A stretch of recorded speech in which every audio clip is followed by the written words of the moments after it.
He's alive, amen, he's alive. Jesus is alive forever, he's alive, amen.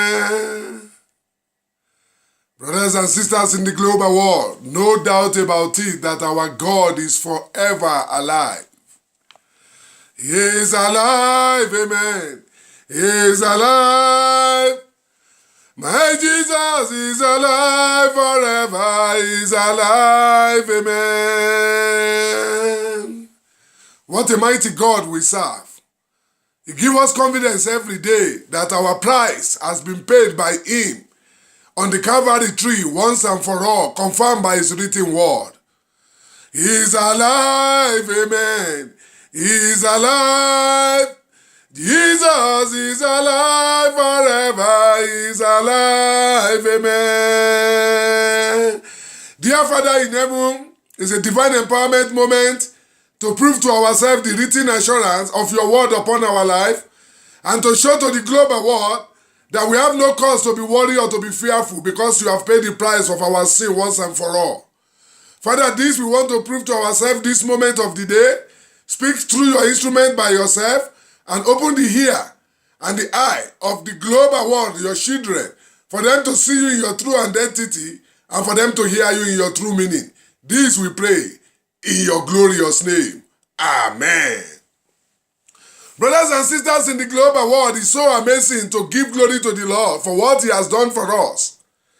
But let's step into the word of divine empowerment for the Godhead concluded of the day by reading from the book of Hebrews, chapter 10.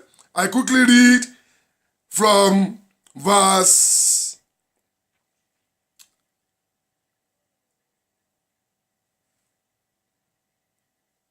11 to 13. It's very important for us to understand what the Lord is about to prove to us here. And for us to see that futuristic mentality should not be warranted like Mary and Martha in our life. Listen attentively. Hebrews 10, I'm reading quickly from verse 11. And every priest standeth daily, ministering and offering oftentimes the same sacrifices, which can never take away sins. Verse 12.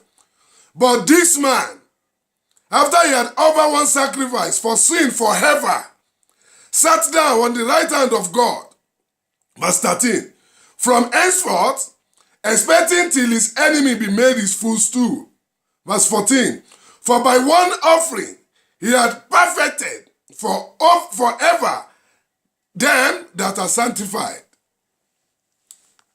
Whereof of the Holy Ghost also is a witness to us. For after he had said before, you can see clearly, my brothers and sisters, we need not to deceive ourselves. God has spoken. And what he has said is very, very clear. That it is true everybody stands today on Leviticus priesthood principle. Sacrificing, repeating, doing everything the same day. And yet this cannot take away sins. But this man, this God, this Savior, paid the sacrifice once and for all and perfect it forever. Hebrews 10, 11 to 14. Go through it again and confirm that if Jesus has not done it, me and you will not be alive today. Read Matthew 27, 51 to 53 nicely. You will confirm the resurrection that took place once and for all. No other story that can justify resurrection apart from the written one that I'm telling you about. Matthew 27, 51 to 53. That after his resurrection, the saint on the grave resurrected with him and moved into the holy city.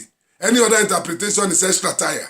That is resurrection. That was resurrection taking place in the written record.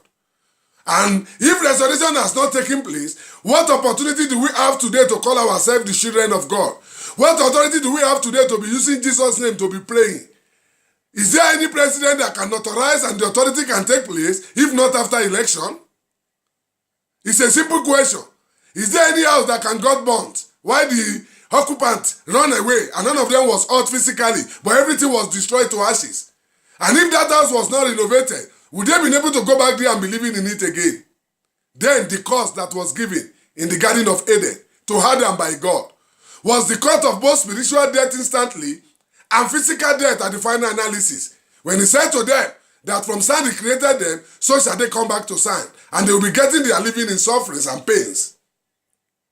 And that was when he said your body will grow old and weaken, and it will fall apart. But through the grace of our Lord Jesus Christ, he has come, confirmed right now with what we are reading here. Let me read once again. Hebrews 10:11-14. And every priest standeth daily, ministering and offering oft times the same sacrifices, which cannot take away sins. But this man, this God, this Savior, after he had offered one sacrifice for sins forever, sat down on the right hand of God, from henceforth expecting till his enemy be made his footstool. For by one offering he had perfected forever them that are sanctified. So because we know we are sanctified, and we know the truth of what we are saying, we are confident in God, and we are not afraid at all, because the spirit given to us is not the spirit of fear, but spirit of confidence, spirit of faith, spirit of truth, spirit of love. Because truth is the witness between two fellows. Conscience is the greatest lawyer, and two people cannot lose a lie. We are standing now to prove to the world that resurrection and judgment has taken place.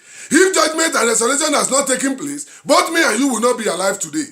Then what did Jesus come for if he has not taken place? How do we know Jesus? How do we use Jesus' name? How do we become his kingdom? It's because he came, it was written that he came to destroy the work of the devil. And the work was destroyed. It was finished. If it was not finished, what was written in the book of Hebrew will not be written. All those Leviticus priesthood that are standing every day doing the same sacrifices that cannot take away the sin, cannot help us. This Savior, this man, this God has come and paid the price once and for all and perfected it forever. This is our moment of double assurance, of knowing that God of our life is not a God of manipulation. It's not a God of to happen tomorrow like Mary and Martha, futuristic mentality. Jesus said, I'm the life and the resurrection. And he has finished the battle over 2,000 years ago for our victory to be sure. So we need to move from victory to victory. Nobody should try to postpone our glory. Nobody should try to postpone our victory. Nobody should try to enslave us. Because if we are being enslaved, we are not free. Jesus came because of our freedom. And the freedom has been given to us. We must claim it now. It is our portion. This we pray in his glorious name. Therefore, my brothers and sisters, it's another beautiful moment. 12-7 per day, 12-7 per night. We are still in continuation. But let's stand up by prayer right now while we are still on board. Father, we thank you for what you have done for us, for the word of assurance that our Father, our Son, your Son, Jesus Christ, has come and paid the price of our sin once and for all. It's not like Leviticus priesthood who are standing every day, preaching the same thing, doing the same sacrifices that cannot take away sin. But this our Savior, this man, he has come once and for all and paid the price of sin and perfected it and decided to sit at the right hand of his Father for his enemy to be put on his footstep. Thank you for this revelation. As we continue to share the truth fearlessly, keep us going. Bless the instrument and bless the first fruit of this wonderful ministry. This we pray in your glorious name. Amen. Stay blessed and see you soon.